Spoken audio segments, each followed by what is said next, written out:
Hi everyone, Aguinaga here, and today I'm going to talk about optimizing a property and how this works in real life. You may have seen my video a couple weeks ago where I kind of broke it down, but here I'm going to show you some real life examples of what it looks like in real life.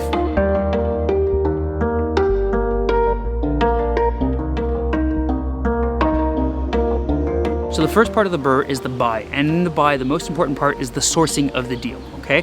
I personally have gotten most of my deals from the MLS, probably about 75% of them, if not more. However, we do off-market deals every once in a while, and those can be quite interesting as well.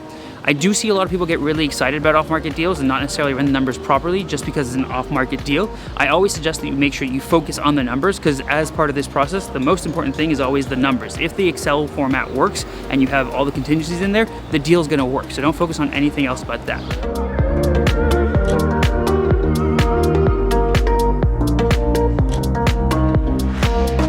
Second phase of this is the rehab, and on the rehab we want to make sure that we go in there. I personally like to strip down the property entirely and then restart from scratch. Okay, there are some situations where I'll get away with just doing a kitchen, bathroom, maybe the floors, but typically I do prefer the full strip down and rebuild, because that means that I know exactly what's in there and I know that I won't have any problems in the future with the property.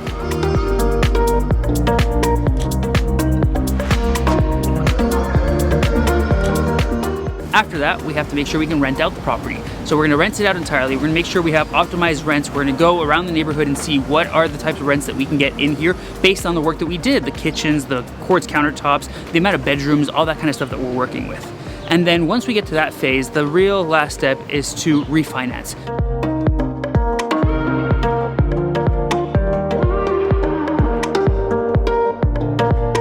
On the refinance, you have to make sure to talk to a couple different banks, because different banks offer different things, okay? So once you've seen a couple different ones, they might be one that has better options for you based on the type of income that you receive, based on the property, based on the size, etc., etc. So if you have questions about that, feel free to reach out.